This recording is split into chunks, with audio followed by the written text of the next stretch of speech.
और चलिए अब बात करेंगे एक और बड़ी खबर की। यूएस में डाउ मार्केट डाउन, अमेरिका में S&P 500 में मंदी। आपको बता दें कि पंजाब के बजट में हाई रेट चिंता का विषय।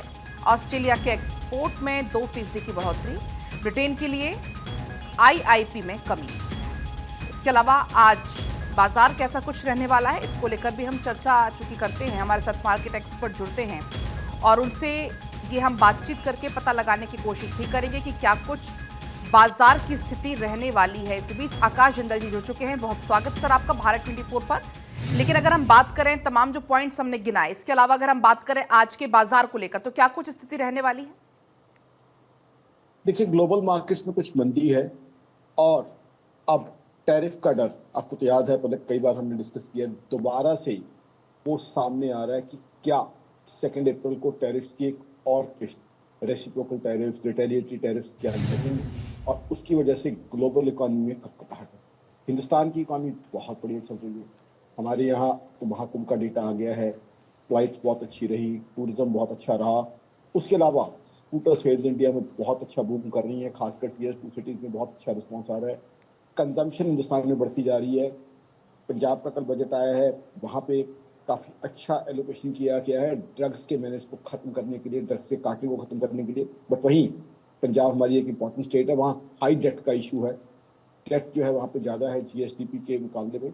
तो मैं आकाश जिंदल तो और मेरी organization Akash Jindal dot in सभी स्टेट्स को सजेस्ट करते हैं कि डेट कम रखो। तो हिंदुस्तान की जीडीपी ग्रोथ अच्छी चल रही है, हिंदुस्तान की इकोनॉमी अच्छी चल रही है, हिंदुस्तान में कंजम्पशन अच्छी चल रही है। पर कैपिटा इनकम में हिंदुस्तान में बढ़ने की संभावना है, क्योंकि जिस तरीके से मोदी सरकार काम कर रही है उससे हर आम व्यक्ति को फायदा उसका मिल रहा है। साथ ही साथ फॉरेक्स रिजर्व दोबारा से हमारे अच्छे हो रहे हैं, डी डॉलराइजेशन का कॉन्सेप्ट दुनिया में बढ़ रहा है।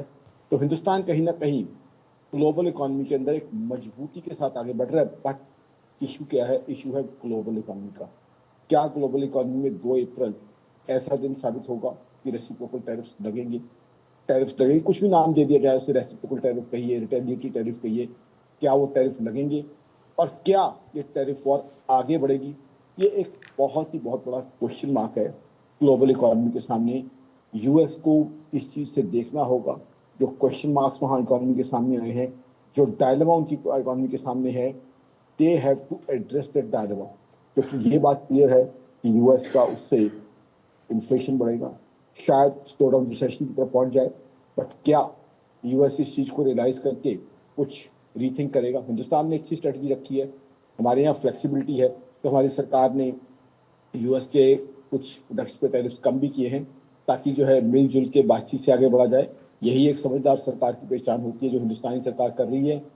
बट अब देखना है कि यूएस कैसे रिस्पॉन्स करता है। क्या यूएस वही स्टिफनेस कायम रखेगा या यूएस के अंदर भी जो है फ्लेक्सिबिलिटी आती है? तो बहुत बड़ा क्वेश्चन मार्क इस समय ग्लोबल टैरिफ इशू और ग्लोबल टैरिफ वॉर किस शेप में वो आगे बढ़ती है और कितनी आगे बढ़ती है, ये क्वेश्चन मार्क है।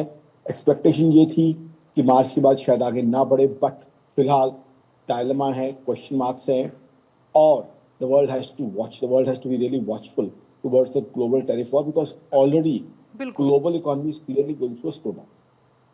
जी, बहुत शुक्रिया आकाश जी पूरी बातचीत और जानकारी के लिए।